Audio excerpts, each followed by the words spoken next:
चारुदत्त आलेगावकर. हे तळवळकर ट्रस्ट जो फॉर्म झाला त्याचं 17वं वर्ष आहे आणि हा 17 वर्षात 2024चे पुरस्कार जाहीर झालेत आणि त्याचा कार्यक्रम 19 तारखेला न्यू इंग्लिश स्कूल टिळक रोडला गणेश हॉल आहे तिथे आहे.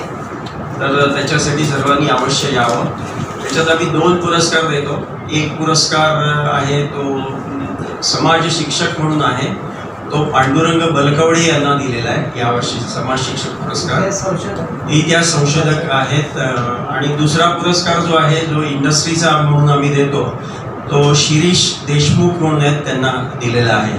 त्यांनी आपल्या मिसाईल्समध्ये म्हणजे साधारण अग्नी वगैरे जी आपली हे मिसाईल्स आहेत त्याच्यासाठी संशोधन केलं आहे आणि कलामांच्या बरोबर वगैरे काम केलेलं आहे त्यांनी. आपण मिसाईल मॅन म्हणतो ते. असे 2 पुरस्कार आम्ही त्या दिवशी देणार आहोत. त्या दिवशीचे प्रमुख पाहुणे आहेत ते डॉक्टर सदानंद बोरसे म्हणून आहेत आणि त्यांच्या हस्ते हे पुरस्कार दिले जातील. मी तळवळकर सरांचा विद्यार्थीच आहे. 1980ला पासआउट झालो वाडिया कॉलेजमधनं. तिथे इलेक्ट्रॉनिक्स आणि रेडिओ इंजिनिअरिंग असे कोर्सेस होते आणि त्यावेळेला त्याला खूपच चांगलं महत्त्व होतं. आता त्याच्यानंतर ग्रॅज्युएशन कॉलेजेस वगैरे झालेली आहेत टेक्निकलमध्ये, पण त्यावेळेला तळवळकर सरांचा विद्यार्थी म्हटल्यावरती कुठेही पटकन एंट्री होती, म्हणजे तसं हे झालेलं आहे. त्यानंतर माझा स्वतःचा बिझनेस आहे, पुणे इलेक्ट्रॉनिक्स प्रायव्हेट लिमिटेड या नावाने आम्ही बिझनेस करतो. त्याच्यामध्ये इलेक्ट्रॉनिक टेस्टिंग मशीन किंवा इलेक्ट्रिकल टेस्टिंग मशीन्स बनवतो आणि ही बऱ्यापैकी एक्सपोर्ट पण करतो. त्याच्यात डिफेन्सचा पण भाग आहे.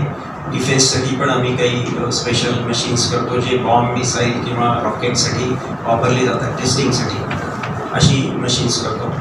आता हा असा जो कार्यक्रम आहे हा 19 तारखेला आहे आणि तो संध्याकाळी 5:30 वाजता आहे. तर आपण सर्वांनी यावं अशी माझी आग्रहाची विनंती आहे. आणि ह्या लोकांना ऐकणं हे खूप छान आहे, म्हणजे छान विचार असतात त्यांचे. आणि म्हणजे बोरसे साहेब आहेत ते पण छान बोलतात. पांडुरंग बलकवडे आपण ऐकलं असेल, त्यांना इतिहास वरती बोलतात. आणि शिरीष देशमुख म्हणून आहेत ते त्यांच्या जे काही काम केलं त्यांनी 1990 पासून अग्नीच्या मिसाईलवरती किंवा आकाशच्या मिसाईल्सवरती ते पण ते सांगतील. तर आपण सगळ्यांनी अवश्य यावं अशी माझी आग्रहाची विनंती. हे आला होता लेख सरांच्याबद्दल आमच्याच एका विद्यार्थ्यांनी ट्रस्टींनी लिहिला होता. ते त्या लेखामध्ये 50 वर्ष झाली होती त्याला आणि असं लिहिलं होतं 50 वर्षापूर्वी सरांनी एक शोध लावला, म्हणजे आमच्या तळवळकर सरांनी.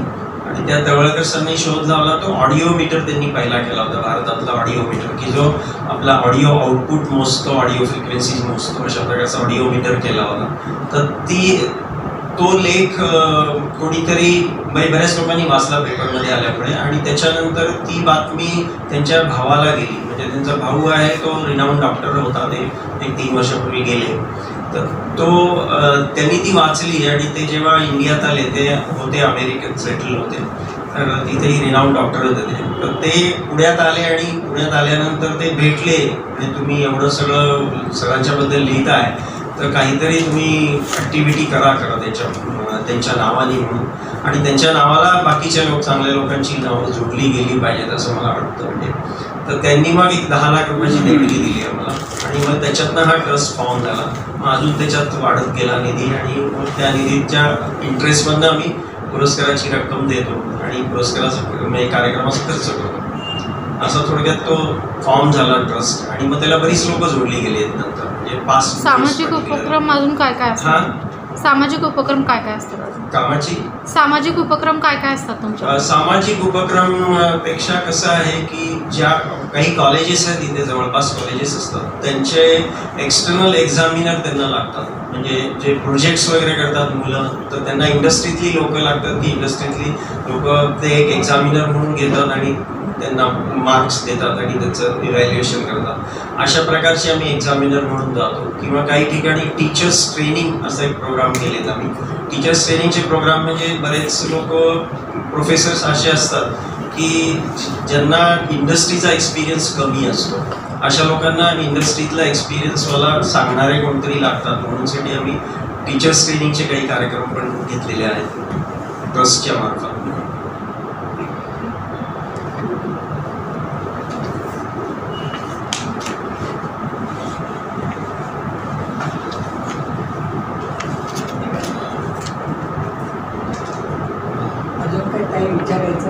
कोविडमध्ये पण खंड नाही पडला का तुमचा? कोविडमध्ये खंड पडला, मध्ये 19 चा झालेला.